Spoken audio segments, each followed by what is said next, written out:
Why is it crucial to collect data specifically about Black communities, and even if you want to touch on BIPOC communities, and how can these findings be leveraged to drive meaningful social and economic change?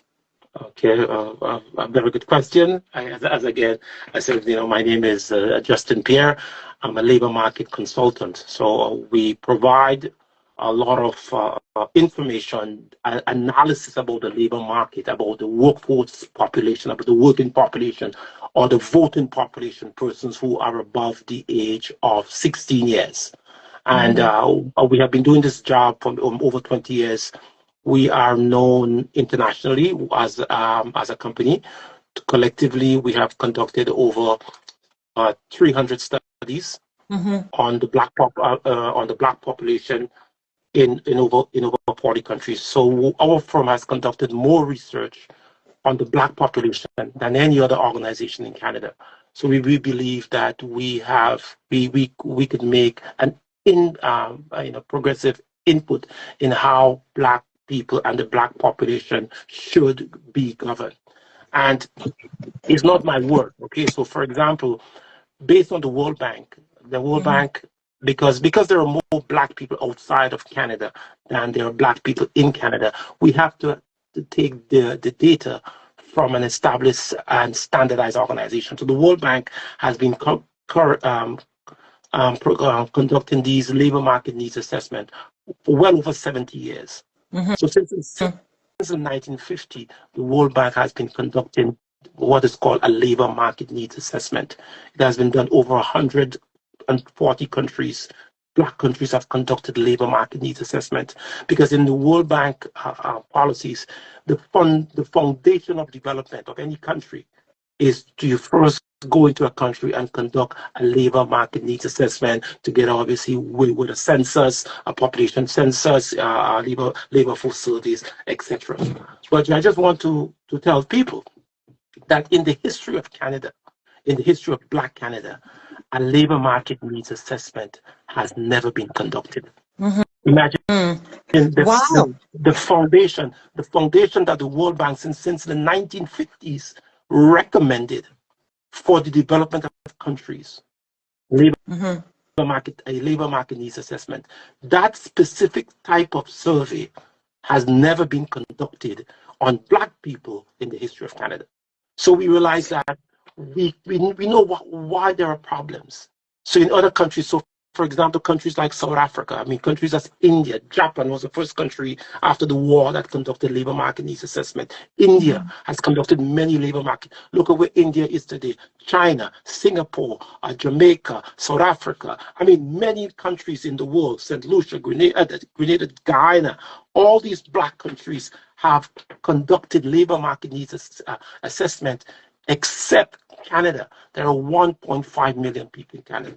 And this is our goal. We are asking the government, we're asking the Black organization to do what is right and conduct a labor market needs assessment. Because when you conduct the labor market needs assessment, that is how you get data, proper data.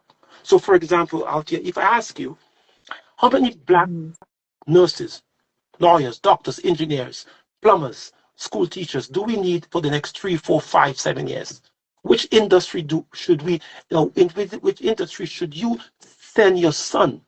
If your son or your daughter ask you, Mom, Dad, I want to go to university, what should I study?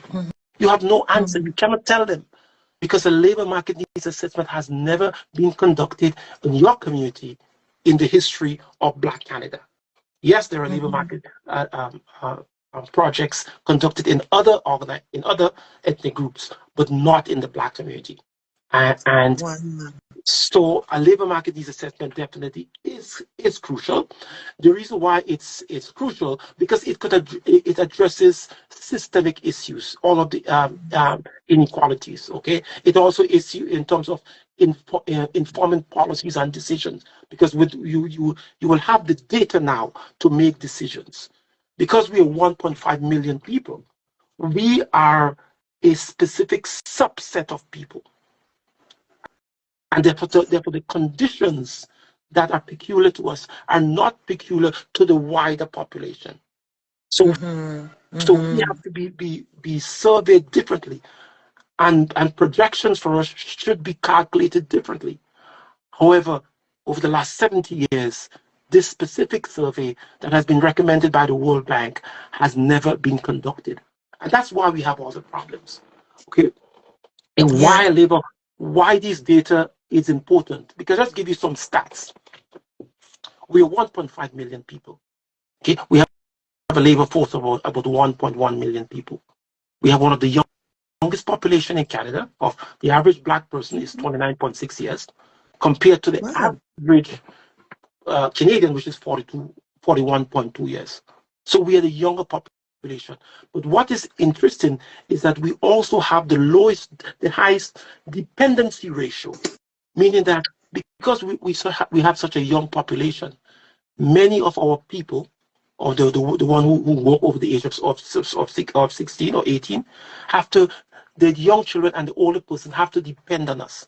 So that puts extra challenges on this population. So what we're saying, so we have 1.5 million people.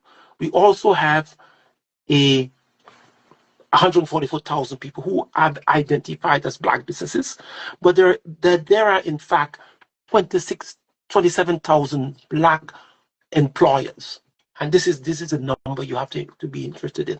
27,000 Black employers.